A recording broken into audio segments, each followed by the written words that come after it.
আওয়ামী লীগের বিষয়ে যেহেতু নিবন্ধিত দল এখন পর্যন্ত নিষিদ্ধ হয়নি, শুধু ছাত্রলীগ নিষিদ্ধ করা গিয়েছে।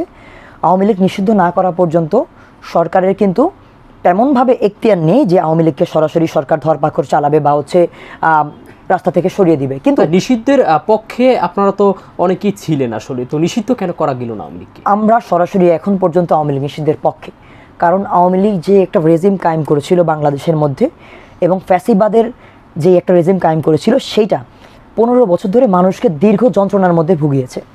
এবং আপনি যদি দেখেন যে এই শুধুমাত্র 24-এর অভ্যুত্থানে 2000 লোক প্লাস শহীদ হয়েছে বা 26,000 প্লাস আহত হয়েছে, এটা না, এর আগেও কিন্তু দীর্ঘ লম্বা একটা গুমের লিস্ট আছে, যেটা ভারতের সাথে মিলে অথবা পার্শ্ববর্তী বিভিন্ন গোয়েন্দা সংস্থা, দেশের গোয়েন্দা সংস্থার সাথে মিলে এটা করা হয়েছে।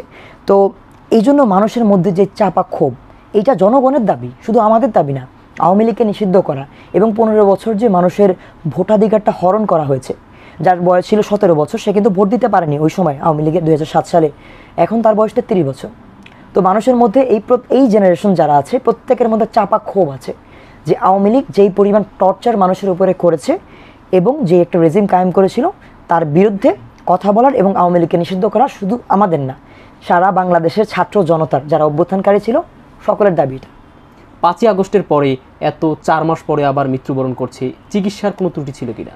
না, চিকিৎসার কোনো ধরনের ত্রুটি নেই, এটা আমি আমার তরফ থেকে আপনাকে ইনশিওর করতে পারি। সর্বোচ্চ লেভেলে চেষ্টা চলছে চিকিৎসার জন্য।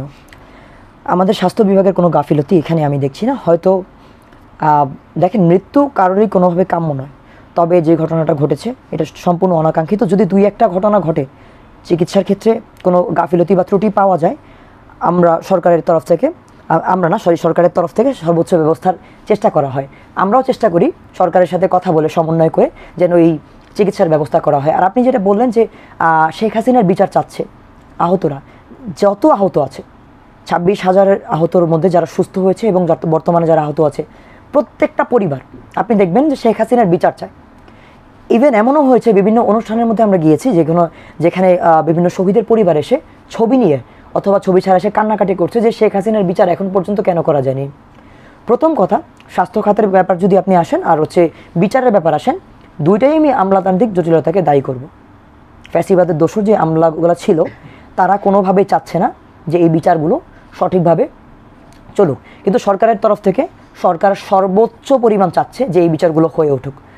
আর আমরা এই জন্যই সময় চাচ্ছি বারবার, আমরা সময় দিতে যাচ্ছি সরকারকে যেন এই বিচার প্রক্রিয়াগুলো চলমান থাকে এবং এই বিচারের আগে নির্বাচন না হয়। কারণ দেখেন, একটা অভ্যুত্থান কখনোই হয়নি, বাংলাদেশে যে অভ্যুত্থানটা হয়েছে একটা নির্বাচনের জন্য হয়নি বা শুধুমাত্র চিকিৎসার জন্য হয়নি, একটা পুরো ফ্যাসিস্ট ব্যবস্থার বিরুদ্ধে হয়েছে। মানুষ চাচ্ছে আগাগোড়া পরিবর্তন। 2000 শহীদের পরে 26,000 আহতের পরে আপনি কি চাইবেন যে 5 বছর পরে আবার এরকম রাস্তায় নামুক মানুষ? আমি তো চাইবো না কখনো। আমি যাত্রাবাড়ি আন্দোলনের একজন ফ্রন্টলাইনের যোদ্ধা। আমি এখনো পর্যন্ত 4টা গুলি বের করতে পারিনি, সেটা গুলি আমার শরীরে আছে, গুলিবিদ্ধ একজন। যেহেতু আমি চাইবো না কখনো বন্দুকের নলের সামনে আমি দাঁড়াতে, কারণ এটা আমার রাষ্ট্র, আমার টাকায় কিনে ওই বুলেট জনগণের বিরুদ্ধে ব্যবহার করবে, এইটা কোনো জনগণেরই কাম্য নয়। আমরা চাই যে ফ্যাসিবাদ বিরোধী যে আন্দোলনটি হয়েছে তার মাধ্যমে একটি সুনির্দিষ্ট প্রক্রিয়া গড়ে উঠুক, যেন কোনো সরকার ফ্যাসিস্ট হয়ে উঠতে না পারে।